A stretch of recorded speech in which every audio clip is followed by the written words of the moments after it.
there is a reason that many folks who are part of traditional churches, maybe many of them with solid doctrinal statements and what I would call a real reverence in their gathering for an hour every week, look at maybe what we do at Watermark with some disdain. In other words, there are some churches that are largely dead, off-center, not about what God says the church should be about, that if you walk into them this coming Sunday morning in Dallas, will appear more reverent than what you see at Watermark. Their pastors would never wear jeans when they gather. They would never walk in 20 minutes late with a cup of coffee to their worship service. It wouldn't even cross their mind. They wouldn't dare do it. And if they did, they wouldn't stop to say hi to 4 people on their way to sit down and disrupt those that are in the middle of some liturgy. And they see us at Watermark and do that and go, you guys have no understanding of the greatness of God. And I will say this, we could up our reverence here.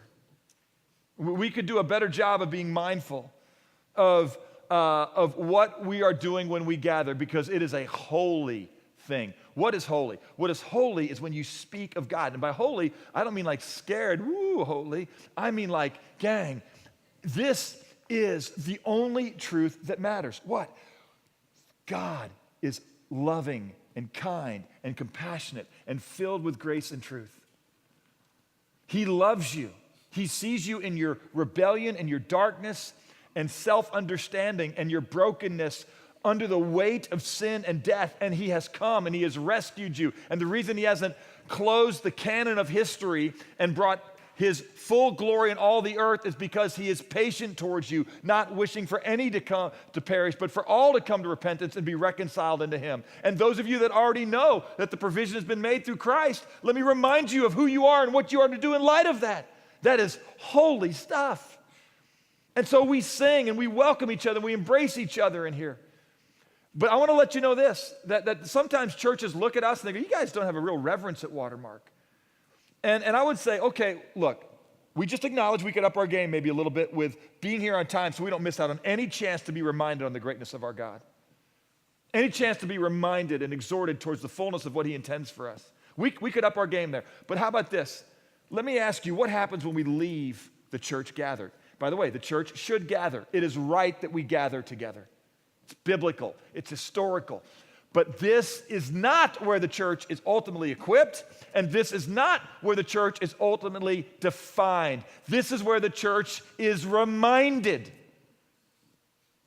And if you are in a reverent room where your kids don't walk in late and go through the order of service, but you walk out of that reverent moment and live irreverent lives, what you did in that room is a mockery, and God disdains it. And he says, I wish you would quit coming in here and acting reverent for an hour and then going out and divorcing one another.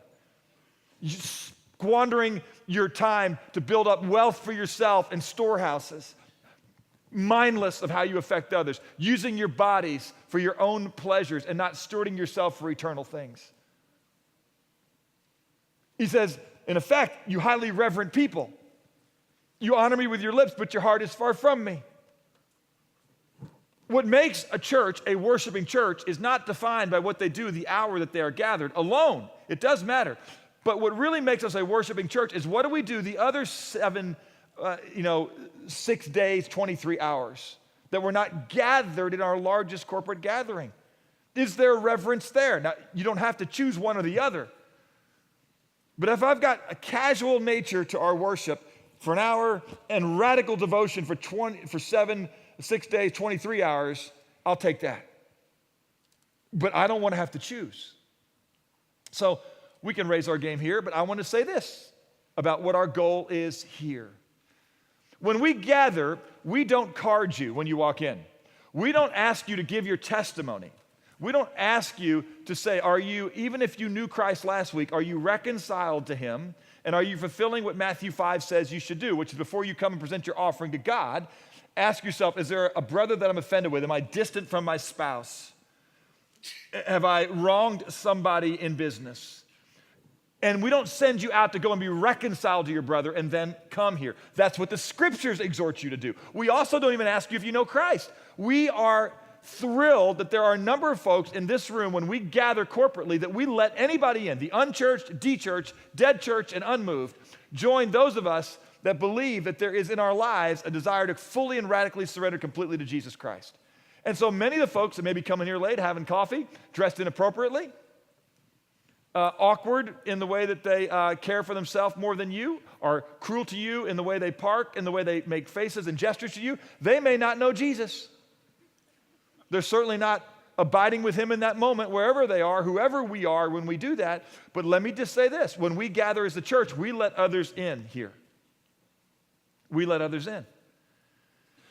And we're glad you're here. What a privilege to remind ourselves and all who give us their ears and their minutes to tell them of the greatness of our God, the God of our salvation, the one that has brought us into relationship with him, and yet we're prone to wonder, prone to leave the God we love, and yet he still seeks us. And we know that he is the fountain of every blessing. So we remind ourselves of his goodness, and we say, let us not leave him this week. When we go out into the world and we get bombarded with all kinds of messages, our flesh pulls us away, and our desires have us want to invest in fleeting things. No, we gather here so that we can encourage each other day after day, as long as it's called today, so we're not hardened by the deceitfulness of sin.